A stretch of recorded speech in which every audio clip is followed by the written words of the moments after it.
In the late summer of 1944, the war in Europe had begun to shift. The thunder that once rolled east to west was now echoing back toward the heart of Germany. The Allies had stormed Normandy, their columns crawling across the countryside like veins of liberation. Town after town, city after city, each name once marked in fear on German maps, was being reclaimed by hope. Paris, the crown jewel of Europe, still stood behind enemy lines, quiet yet restless, alive with whispers of uprising and revenge. In Berlin, however, that quiet was interpreted as defiance. In the concrete corridors of power, Adolf Hitler sat in a storm of his own making. His empire was bleeding from every front, yet he clung to the illusion of control, convinced that destruction could substitute for victory. "If I cannot have Europe," he had said more than once, "then no one will." By mid-August, Allied divisions were within striking distance of the French capital. Charles de Gaulle was pressing for an immediate move on Paris. Eisenhower hesitated, his staff viewed the city as a logistical trap, a monument rather than a target. But inside the city itself, Paris was already beginning to boil. Underground newspapers urged revolt. Railway workers walked off their posts. The French police, long subjugated under German authority, began to turn their weapons against the occupiers. Barricades rose in the narrow streets like ghosts from revolutions past. The resistance was awakening, and its heartbeat was loud enough to be heard even in the marble silence of Hitler's headquarters. That was when the order came. A directive, brief and merciless. It demanded the complete annihilation of Paris. Every bridge, every museum, every building of significance was to be destroyed before the Allies could enter. "Leave nothing but ashes," the Führer commanded. In his mind, Paris was to be a second Warsaw, a smoldering testament to German willpower, even in defeat. It was not strategy anymore. It was vengeance made manifest. The message was clear: if the Reich could not hold Paris, it would erase it. Into this madness stepped General Dietrich von Choltitz. A man of contradictions, a soldier of the old Prussian school, steeped in loyalty and duty, yet weary from years of slaughter. He had fought on the Eastern Front, seen entire cities erased from existence. He had carried out orders without hesitation, and those orders had left scars he could no longer ignore. When he was assigned as the new military governor of Paris, he arrived with the full weight of expectation on his shoulders. The city was to be held, and if necessary, destroyed. But as his train rolled into the Gare du Nord, the general looked out upon the city's skyline, the Eiffel Tower piercing the horizon, the Seine glimmering beneath the morning light, and something inside him faltered. He saw not an enemy capital, but civilization itself, fragile and irreplaceable. The German command in Paris was a complex machine of occupation. Beneath von Choltitz's authority were engineers, demolition experts, and officers who had spent months preparing for this very scenario. Explosives had been planted beneath the bridges, the Pont Neuf, the Pont Alexandre III, the Pont de l'Alma, all wired to command posts with detonation circuits awaiting a single order. The Louvre was mapped for destruction, the Opera marked, the Arc de Triomphe targeted. Even the Eiffel Tower, that great symbol of human aspiration, had charges fixed to its base. Every measure had been taken to ensure that when the moment came, the City of Light would vanish in a cloud of fire and stone. Von Choltitz inspected these preparations in silence. His staff waited for confirmation. Instead, he asked for time. Time to assess, to coordinate, to ensure everything is ready. Behind those words lay something unspoken, a hesitation his subordinates could sense but not name. He walked through the corridors of the Hotel Muris, his headquarters, studying the city maps pinned to the walls. Each red mark represented a place where beauty would turn to ruin. It was then, perhaps, that the war began to shift within him, not on the battlefield, but in his conscience. For decades, historians would debate what drove his decision. Was it fatigue? Morality? Calculation? Or simply the realization that Hitler's orders had become a death sentence for Europe itself? In that August heat, with the smell of rebellion drifting through the boulevards, von Choltitz began to act, not as an executioner of orders, but as a steward of what remained of humanity. He started delaying. Reports sent to Berlin claimed progress on demolitions, but the circuits were disconnected. Explosives were moved but never wired. He lied to his superiors, his words a shield against madness. Meanwhile, Paris trembled. Gunfire echoed through Montmartre and the Latin Quarter as French insurgents clashed with German patrols. Barricades of overturned cars and cobblestones turned the city into a maze of defiance. The tricolour flag began to reappear, on balconies, in windows, fluttering in the open air for the first time in 4 years. The population sensed that liberation was near, yet feared the price it might bring. They had heard of Warsaw, where resistance had been met with annihilation. They knew what Hitler was capable of. One wrong signal from the German command, and Paris could have followed the same fate. But in those days of chaos, something remarkable happened. The German commander did not unleash fire. He restrained it. As telegraphs from Berlin demanded status updates, von Choltitz's replies grew more evasive. Preparations proceeding, he would write. Awaiting optimal timing. The truth was, he was buying time not for the Reich, but for the city itself. Each delay meant another day that the Seine still flowed under its bridges, that the Louvre still held its art, that Notre Dame's bells might one day ring again. In his office, von Choltitz was aware that he was not simply defying a military order. He was defying a man who saw disobedience as treason punishable by death. The Gestapo had no mercy for those who hesitated, and Hitler's paranoia had turned inward, devouring even his own generals. Yet von Choltitz continued his quiet rebellion, masking it with professionalism, cloaking it beneath reports of false progress. It was a dangerous game, one that required not only courage but cunning. He knew that if Berlin suspected the truth, a replacement would be sent, and Paris would burn. As August days waned, Allied tanks rolled closer. From the west came the thunder of Patton's Third Army. From the south, Free French forces advanced with growing momentum. The ring around Paris tightened. Every hour, von Choltitz received reports of skirmishes, sabotage, and desertions. German morale was collapsing. Yet still, the order stood, destroy everything. And still, he refused. One can imagine the weight of that decision, the isolation of command, the silence between choices. Outside his window, he could see the spires of Notre Dame, the glimmer of the Seine, the heartbeat of a city waiting to live. He could have ended it all with one command. But instead, he chose hesitation as resistance. Every lie he told Berlin became an act of preservation. Every minute he delayed became another heartbeat for Paris. And though he could not have known it then, that hesitation would echo across history as one of the quietest, yet most powerful acts of defiance in the Second World War. By the time Hitler screamed through the radio line, "Is Paris burning?" the answer had already been written in von Choltitz's silence. Paris was not burning. It was waiting, holding its breath, standing on the edge between oblivion and salvation. And as the thunder of Allied guns grew nearer, and the resistance fighters inside the city raised their weapons for the final push, von Choltitz faced the moment every soldier fears most, the point where duty and conscience collide. The next act would decide not only the fate of a city, but the legacy of a man who stood against the darkest command of his era. By August 20, 1944, the air above Paris hung thick with smoke and tension. The resistance had moved beyond whispers and sabotage. It had become open war. The sound of machine guns echoed through narrow boulevards. Police stations once manned by German troops were now held by French insurgents. The tricolour flag, hastily sewn and raised from rooftops, flapped defiantly in the summer wind. In every arrondissement, men and women, students, workers, priests, and soldiers joined forces to take back their city. The spirit of revolution, dormant for a century, had risen again, not as a cry of politics but as a desperate assertion of life. Paris had chosen to fight, even if it meant dying standing. Inside the Hotel Meurice, General Dietrich von Choltitz watched reports pour in like rain on glass. Each dispatch brought news of another district lost, another railway seized, another German patrol vanished. The city beneath him was slipping away, block by block, yet his orders from Berlin had not changed.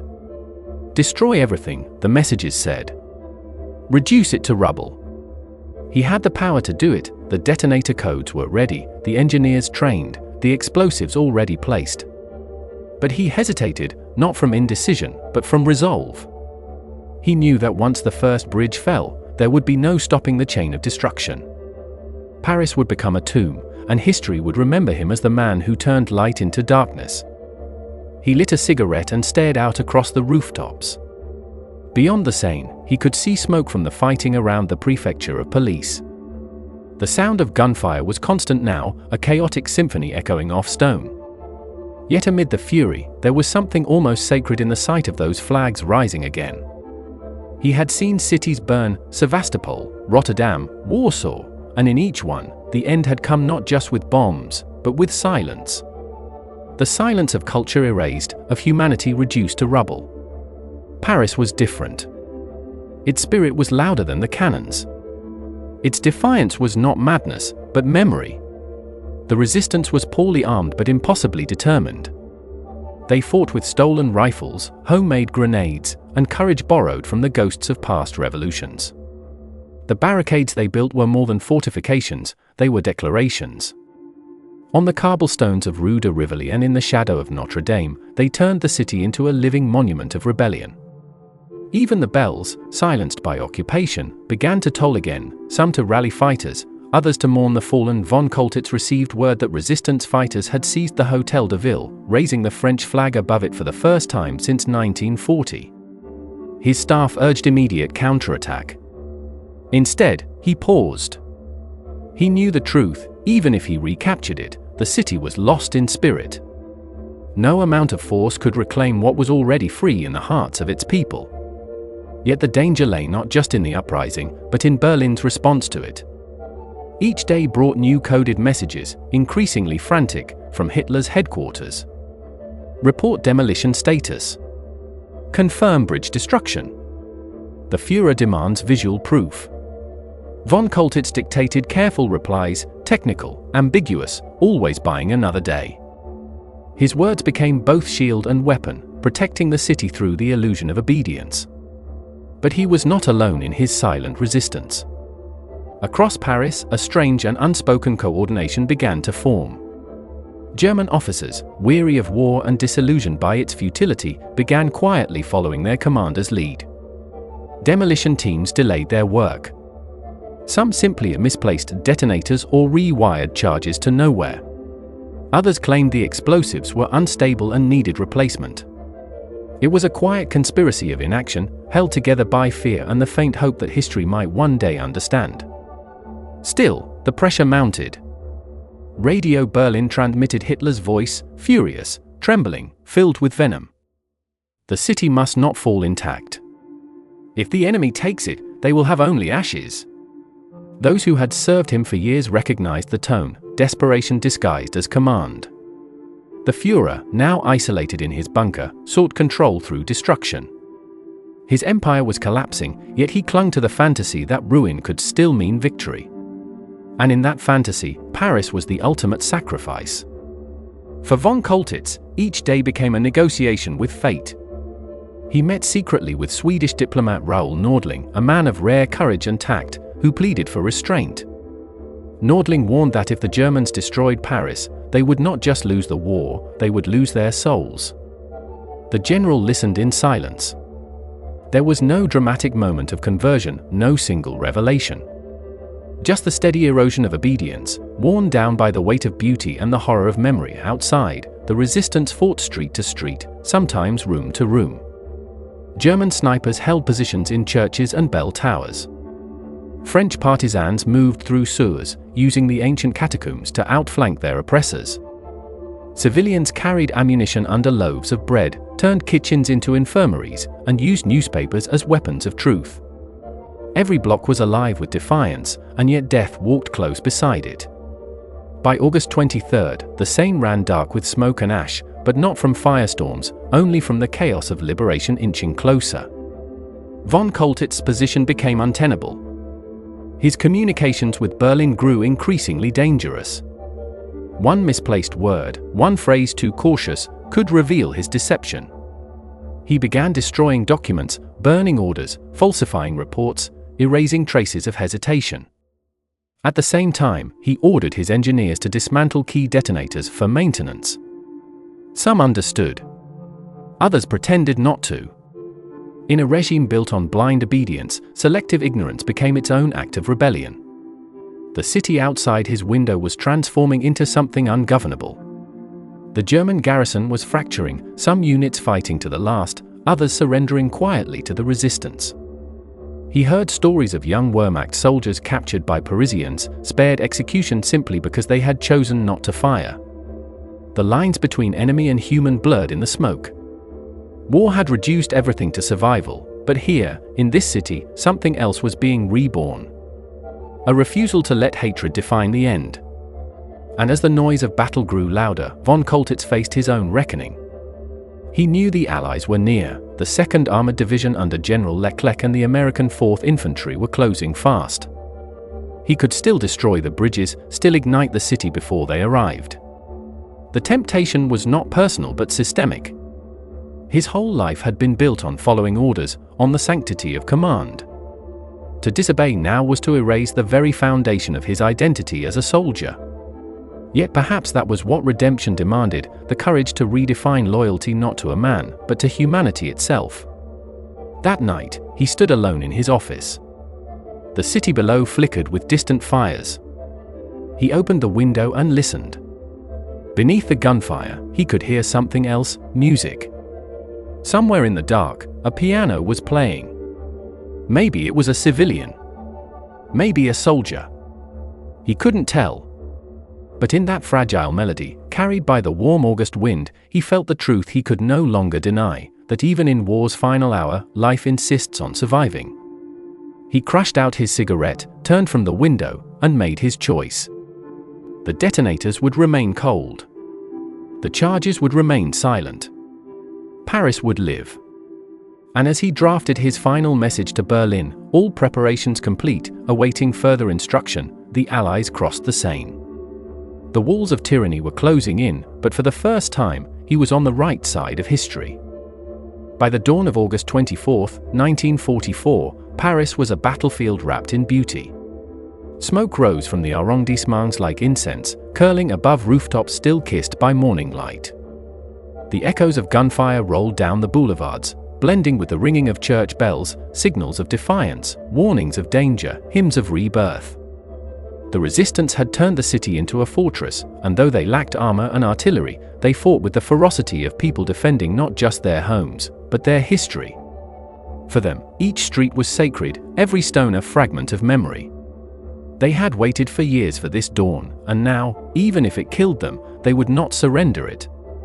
In the south, armored columns of the Free French 2nd Armored Division thundered forward under the command of General Philippe Leclerc. Their tanks bore names that carried meaning: Montmirail, Champaubat, Rumilly, reminders of French victories from another century. The soldiers atop them waved the tricolour, shouting, crying, laughing, half in disbelief that they were returning to the city of their birth not as refugees, but as liberators. Alongside them, the US 4th Infantry Division advanced, their Sherman tanks grinding over the same roads that had once carried German convoys in triumph. Now those roads were leading the occupiers to their end. The advance was not smooth. Resistance fighters had captured key points, the prefecture, the Hôtel de Ville, and the Gare Montparnasse, but the Germans still held strong positions at the Place de la Concorde, the Palais Bourbon, and near the Seine bridges. Skirmishes erupted everywhere, sharp, close, merciless. The resistance radio crackled with messages, relaying coordinates, pleading for help, warning of ambushes. One voice, strained but steady, repeated a single phrase in French and English: "Paris is fighting. Paris is waiting." Inside the Hotel Meurice, General von Choltitz listened to the chaos through the open windows. His aides begged for action, for permission to detonate the bridges, to block the Allied advance. He refused. The detonators remained in their locked cases. The engineers waited, confused but obedient. "Hold your positions," he told them. "No further action without my direct order." It was an act of final defiance, disguised as discipline. That afternoon, the rumble of tanks grew louder. The first elements of Leclerc's armored division breached the outskirts of the city. By evening, scouts reached the southern suburbs. The sound was unmistakable, the deep, rhythmic growl of liberation. Civilians poured into the streets, waving flags, throwing flowers, risking sniper fire just to touch the passing vehicles. Many wept openly. For years they had lived under silence, their language, their laughter, their pride suppressed. Now, with every advancing tank, they reclaimed a piece of their stolen voice. The resistance, seeing the Allies' arrival as the signal to strike, launched a final assault across the city. Gunfire erupted around the Luxembourg Gardens, the Pantheon, and the Tuileries. French policemen in reclaimed uniforms fought beside partisans and soldiers of the FFIR Forces Françaises de l'Intérieur, as though the revolution itself had returned from history's pages. German snipers fought from rooftops, but their lines were collapsing. Even among the occupiers, surrender had begun to whisper. By nightfall on August 24th, the first French tanks entered Paris. Captain Raymond Dron's unit, a vanguard of Leclerc's division, rolled into the city through the Porte d'Orléans. Their headlights cut through the smoke, their tracks clattered over barricades, and the city exploded in sound. Bells rang, people screamed, flags appeared like waves of color in the dark. The liberation had begun not as an order, but as an eruption of joy and disbelief. As word spread through the German command, von Choltitz received his final communication from Berlin. It was not an order, but a demand, furious, incoherent, the voice of a dictator losing his grip on reality. Why has the city not been destroyed? Why do I still hear of bridges standing? Is Paris burning? The general's reply was calm, almost clinical. The situation is unstable. Communications are failing. Awaiting confirmation. He knew the end had come. The next day would decide everything, for Paris, for him, for the image of Germany itself. On the morning of August 25th, the world changed. At dawn, Leclerc's full division surged into the city. Sherman tanks and half-tracks rumbled down the boulevards, the French flag flying above them. The resistance guided them through the maze of barricades and burning intersections. Civilians swarmed the streets, kissing soldiers, shouting Vive la France, as bullets cracked overhead. From balconies came the strains of La Marseillaise, sung through tears and laughter.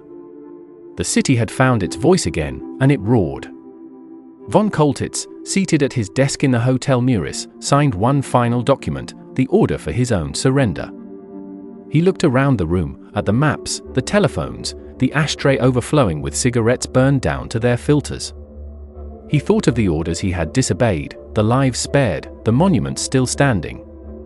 Perhaps for the first time in years, he felt the faint relief of clarity. When the sound of tanks filled the Rue de Rivoli, he stood, straightened his uniform, and gave his final command, no resistance. Moments later, French officers entered the hotel. Among them was Colonel Paul de Langlade, representing Leclerc. The meeting was brief, almost surreal. A German general who had once commanded thousands now stood before the nation he was ordered to destroy, not as conqueror, but as penitent. The surrender was signed at 3:30 p.m., inside the prefecture of police. Von Choltitz, once the governor of occupied Paris, now surrendered the city intact. Outside, the bells of Notre Dame rang out, echoing across a skyline that had survived the storm. In those hours, Paris became a theater of redemption. The people flooded the streets in waves. Soldiers were lifted onto shoulders. Flowers filled the muzzles of rifles. Women embraced strangers. The city that had been condemned to ashes now shimmered in light, its scars hidden beneath euphoria. The air carried the sound of freedom, laughter, gunfire, church bells, the hum of engines, and somewhere in the distance, the faint rhythm of La Marseillaise rising like a prayer. At the Hôtel de Ville, Charles de Gaulle arrived that evening. Tall, stoic, unbending, he walked through cheering crowds as though through destiny itself. He climbed the steps, paused before the microphones, and addressed the sea of humanity below. His voice, deep and unwavering, carried across the square, Paris. Paris outraged. Paris broken. Paris martyred. But Paris liberated. The roar that followed drowned out the last echoes of war. The city that had once been a symbol of defeat was now a beacon of endurance. And yet, beneath the triumph, von Choltitz sat in custody, silent, reflective. He had disobeyed his Führer, defied the WWII, and saved a world's worth of beauty. He knew his fate was uncertain, he might still be executed as a war criminal. But the city outside his cell was alive, and that was enough. The Eiffel Tower still pierced the sky, the bridges still crossed the Seine, and the people still walked their streets beneath sunlight, not smoke. In those fleeting hours between destruction and salvation, one man's disobedience had preserved not just a city, but a civilization's heart. And while Hitler raged in his bunker, demanding to know why Paris still stood, the answer lay not in radio reports or military communiques, but in the silent conscience of a single general who chose beauty over blind obedience. When the guns finally fell silent over Paris, the sound that replaced them was almost unbearable, not noise, but absence. Smoke still drifted over rooftops, the air thick with the scent of powder and dust, but beneath it lay something miraculous, silence without fear. The city had survived. For the first time in years, people could walk its boulevards without glancing over their shoulders for patrols or curfews. The tricolour flew again from the Arc de Triomphe, fluttering defiantly against the morning sky. Paris, condemned to die by a tyrant, was alive. General Dietrich von Choltitz, now a prisoner, was taken from the Hotel Meurice under guard. He moved slowly, his expression calm, though exhaustion etched every line of his face. Crowds lined the streets, shouting, jeering, spitting at the sight of him, the symbol of their oppressor. Yet even among the fury, there were moments of strange restraint. Some Parisians whispered that this man, the last German commander of their city, had refused to burn it. Rumor blurred into myth within hours. Some called him a liar, others a savior. Truth, as always in war, lay somewhere between. He was brought before General Philippe Leclerc, the liberator of Paris. The meeting was brief and formal. Leclerc, cold and composed, demanded an explanation. "Why didn't you destroy the city?" The German, standing stiff in his uniform, replied simply, "Because I did not wish to be remembered as the man who destroyed Paris." No grand speeches, no justifications, just a quiet admission of humanity. In that sentence, the long shadow of obedience finally lifted. Back in Germany, the news hit Hitler like a physical blow.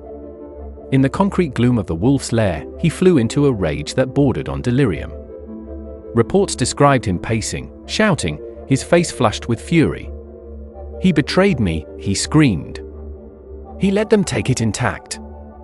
To him, Paris's survival was not an act of mercy but a humiliation, proof that even his generals were beginning to break away from his absolute command.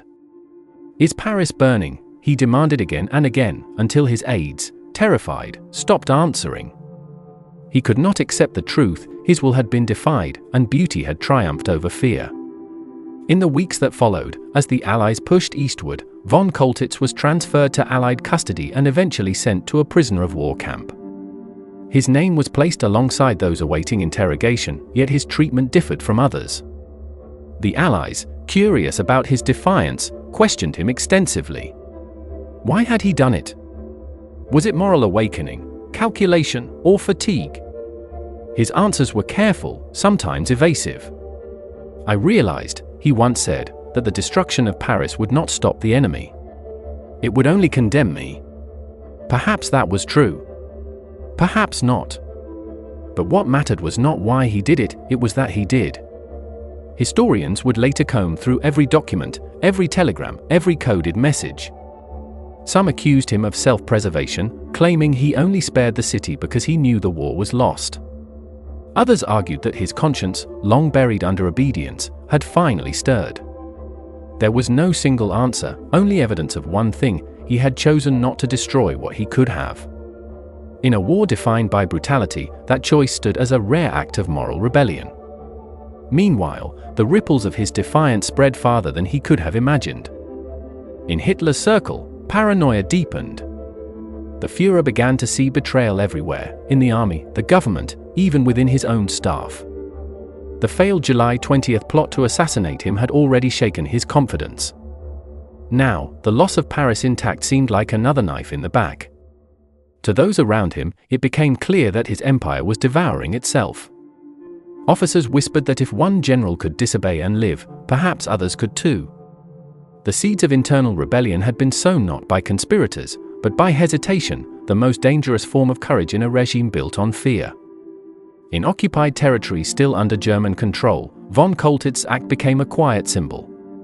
Commanders facing similar scorched earth orders hesitated, citing logistical delays, miscommunications, or impossible conditions. Factories were left standing, bridges left intact, power plants spared. Across collapsing fronts, small acts of disobedience multiplied, not out of loyalty to the Allies, but out of exhaustion with senseless destruction. Von Choltitz had not started a revolution, but he had cracked the facade of absolute obedience. Paris itself began to rebuild almost immediately. The war was not yet over, but liberation had given it momentum. Streets once scarred by barricades now carried victory parades. The cafes reopened, serving thin coffee and infinite hope.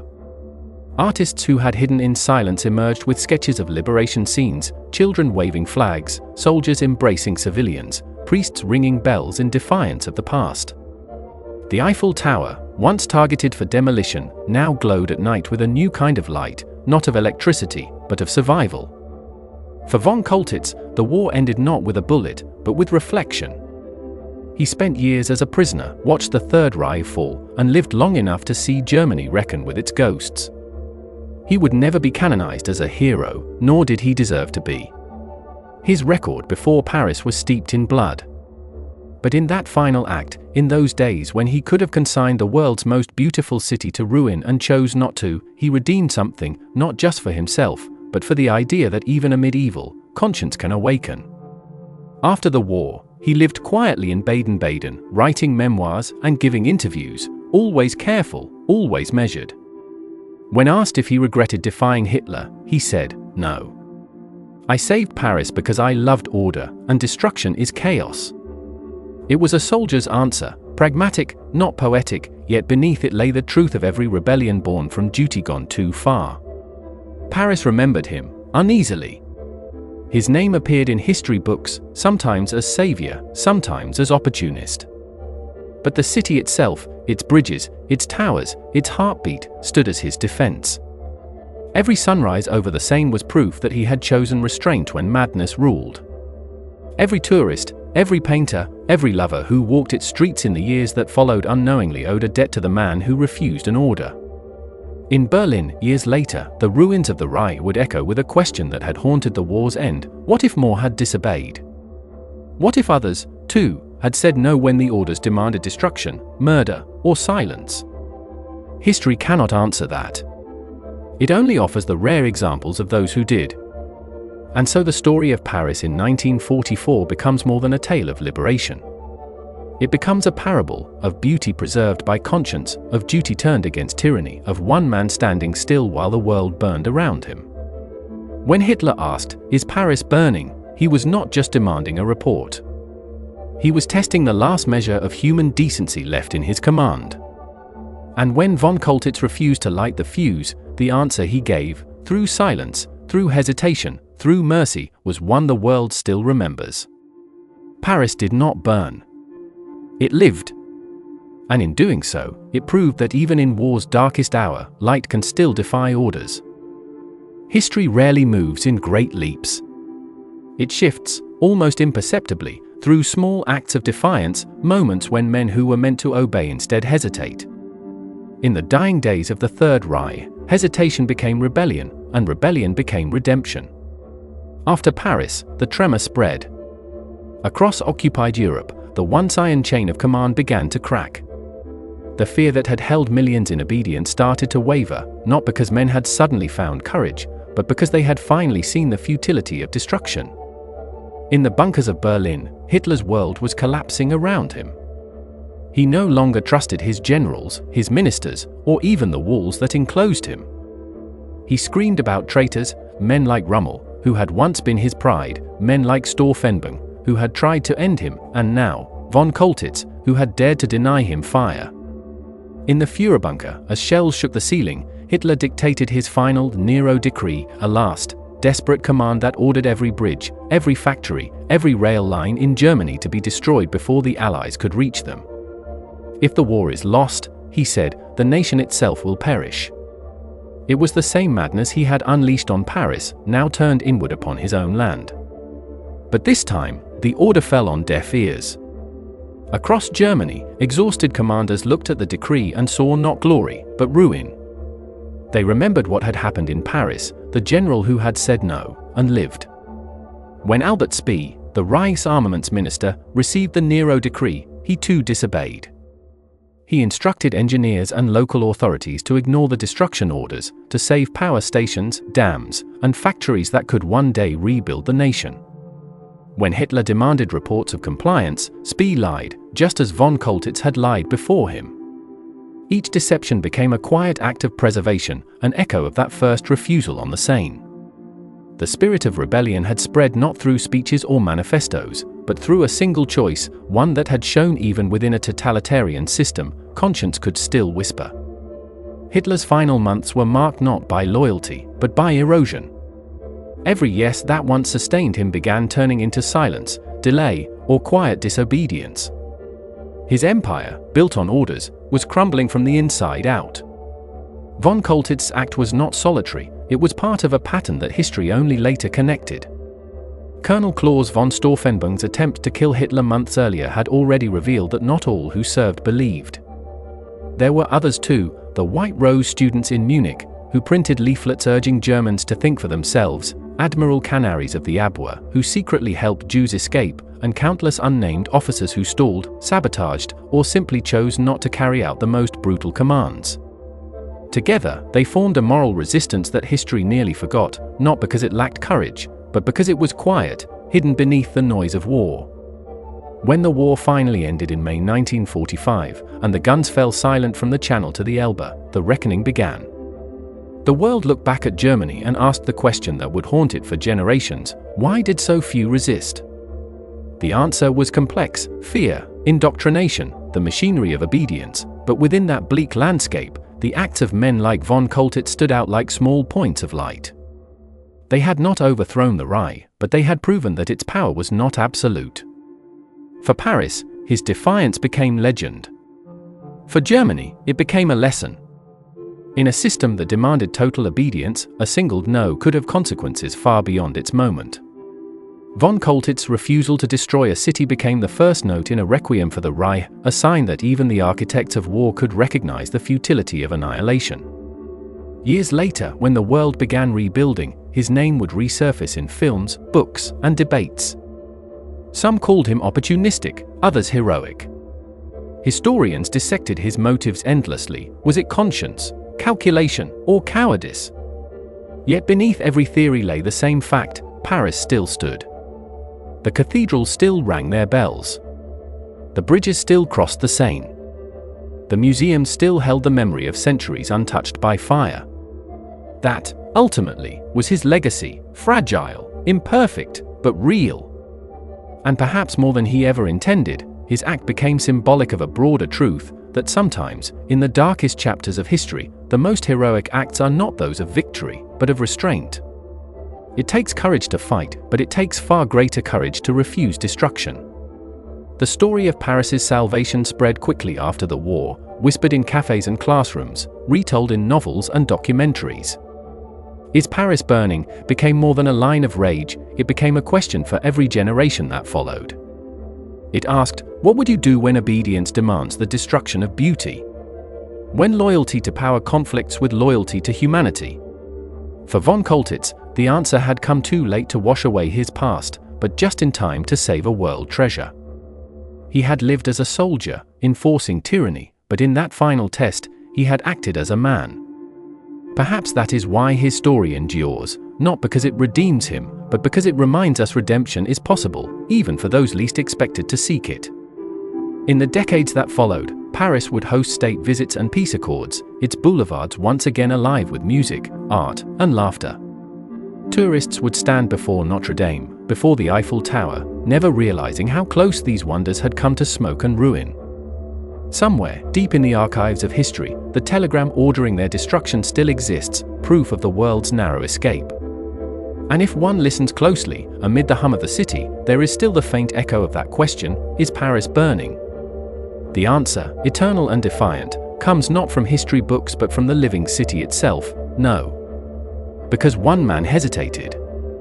Because one man disobeyed. Because, even in war, beauty sometimes wins.